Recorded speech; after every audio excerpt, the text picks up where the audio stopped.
Hello പുതിയൊരു question ആയിട്ട് വന്നിട്ടുണ്ട്. ഒരു സംഖ്യയുടെ 30%ഉം 20%ഉം തമ്മിലുള്ള വ്യത്യാസം എന്ന് പറയുന്നത് 116 അങ്ങനെയാണെങ്കിൽ ആ സംഖ്യയുടെ 25% എന്താണ്? 25% എന്താണെന്ന് ചോദിച്ചത്.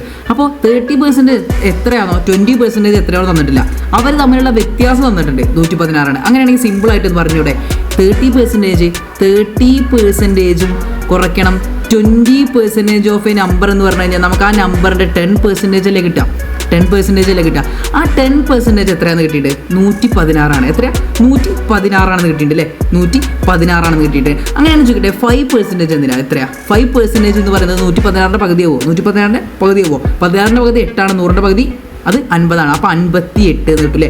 അങ്ങനെയാണ് ചോദിക്കട്ടെ, 25% എന്ന് പറഞ്ഞാൽ എത്രയാ? 25% എന്ന് പറഞ്ഞാൽ ഒരു 10% പ്ലസ് ഒരു 10%, അപ്പോൾ 20% ആയില്ലേ? പ്ലസ് 5% അല്ലേ? പ്ലസ് 5%. ഇപ്പോൾ എത്രയായി? മൊത്തം 25%.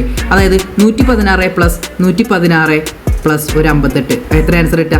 ഒരു 58. എത്ര ആൻസർ കിട്ടുക? 116 പ്ലസ് 116 പ്ലസ് 58. 6 6 12 8 20.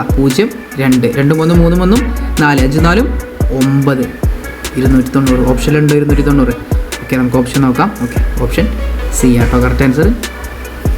Thank you.